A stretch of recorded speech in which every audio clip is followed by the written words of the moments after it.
Once you roll the hair, you're ready to apply the solution. In your box, you'll have 3 parts: waving lotion, activator, and neutralizer. You're gonna take the activator and put it inside the waving lotion. The activator activates the waving lotion, so you can't use just the waving lotion by itself. Now in an alkaline perm, you can. So make sure we're using the same perm box before you get going. These 2 together. Then you'll wanna lightly shake it up, let it settle for a few minutes, otherwise if you cut it right away, it's gonna volcano at you. The bottle will turn warm, that's completely normal, and it will smell bad. The box says it's gonna smell like flowers. If your flowers are rotten egg scented, maybe. Now you can snip the tip or poke it with a T-pin, and that's when you really start getting that aromatherapy going. It smells wonderful, just like doTERRA oils.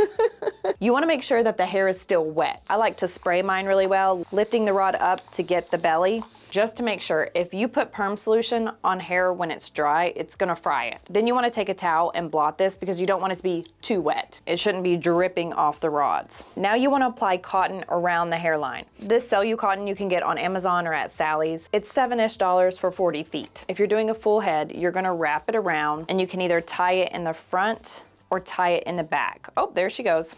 I'm just gonna do this little section, so I'm gonna section it off here. The cotton is obviously gonna protect the skin and make sure the solution doesn't drip into the eyeballs or the ears. I don't think you're supposed to do this, but I always put cotton in people's ears, shove it in the ear hole. It'll look just like that. If you don't have the cotton, you can just use paper towels and just roll them up. It'll stay better if you put Vaseline around the hairline. You just kind of tuck them under the rods like this. You don't want to use toilet paper or tissue paper. It's just gonna fall apart. Very important to wear gloves. I like to wear food service gloves, but you do want to protect your hands. Glove up. Again, this needs to be wet. If you are not sure, spray it one more time and towel blot it, taking the towel and tapping it. Now we're going to apply this lotion to all the rods, and you're gonna start in the most resistant area. A lot of times that's the nape or the back of the neck, and they should be wearing 2 towels or a double drape. And if you're in a salon setting, obviously you would do this at the sink. Typically you'll do 3 passes on each rod. So 1 on the top, 1 in the middle, 1 on the bottom. 1 on the top, 1 in the middle, 1 on the bottom. Lift these up. Liquid tends to run on the sides. You can take a piece of cotton and dab it, but the cotton on the hairline will probably get saturated. You wanna make sure there's enough solution on the rod. Some of you may need 2 boxes. I'm not sure I covered that side, so I'm gonna go over that again. You're gonna do that all over. Again, you're starting with the most resistant area, which is usually the nape area. For some people, it can be this area, the high point of the head, the apex. Usually the most fragile part is the hairline, so I usually try to do that last, unless it's gray hair. That tends to be really resistant also. And I always use all the waving lotion. If I've saturated them all and there's still this much left, I'm gonna go through and do it again. Your kit comes with a bag. Where's the bag? You need a PhD to open said bag. There we go. Before you cover it, you can change the cotton to fresh cotton so they're not uncomfortable. Leave out their ear, and you're just gonna do a tuck and roll. You want it to be pretty tight, not all the way up here like a Santa hat. So twist it and tuck it. This is going to trap the heat. Very few perms in these times require heat. This particular one does not. It's working off the heat from your scalp that's trapped inside this bag. So it is gonna get warm, that is normal. Because of that, you wanna stay in the same room. So the temperature is regulated. You wouldn't wanna go outside and I don't think you'd light a cigarette next to a perm, would you? I have no idea. But you wouldn't want to go outside where it's an extreme temperature change. You just need to sit here. This is a maximum time of 20 minutes. Now, because the heat from your scalp is accelerating the perm, you may not need the full 20 minutes. Also, if you have highlights, you're not going to need the full 20 minutes. Your hair is a little porous. The room may be really hot that you're in. But if you have gray hair and you're in a colder room, you may need the full 20 minutes, but you're not supposed to go beyond 20 minutes for this particular perm. Make sure you set a timer. We're not eyeballing this. It needs to be a true time. And about halfway through, we're gonna check for a test curl. So for me, that's gonna be in 10 minutes. We are at the halfway mark. At this point, you're gonna wanna unwrap one of these. And you don't need to fully unwrap it, you're just doing about 1.5 turns. And you're holding it loose.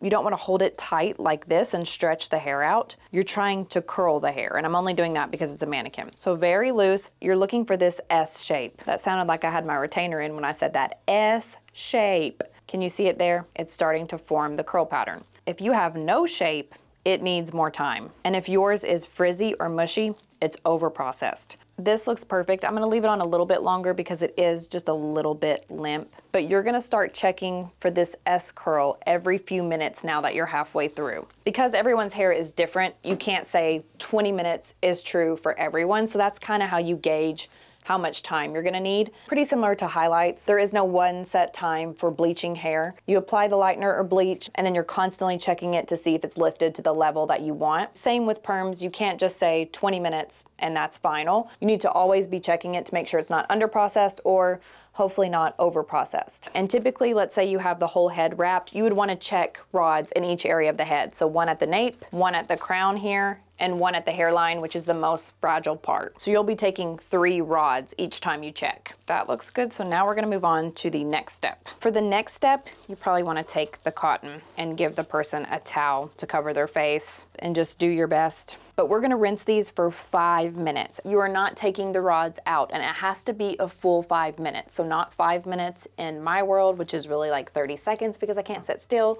It's a full, setting the timer, 5 minutes. Rinsing with warm water. You can move the rod a little bit to make sure you're getting the top and the bottom of the rod. And again, you are not removing the rods. After 5 minutes has passed, you're gonna towel blot these. Then go over with a paper towel and really make sure they're not super wet. And at this point, you can also reapply cotton if you want. Now we're gonna use the neutralizer. So you're gonna shake this bottle, poke a T-pin in it, or snip it. You're gonna do the same thing with the neutralizer, but you're going to leave a little bit left in the bottle, about this much. So same thing, 1, 2, 3. 1, 2, 3.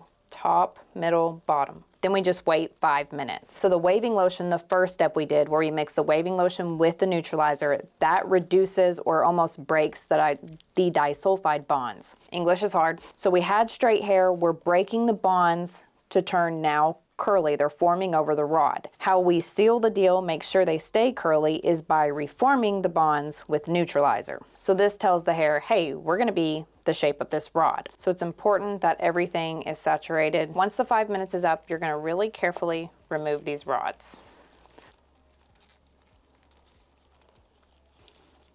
Remember, you don't wanna pull tightly on this, just really gentle. We want the hair to remember this form. Now you should have some neutralizer left in the bottle. This is where you're gonna apply it through the hair. Just use the whole bottle, focusing on the ends. That stays on for 1 minute. Then you're gonna rinse the hair again for 3 to 5 minutes with warm water. No shampooing, no conditioner. Your rods also need to be sanitized.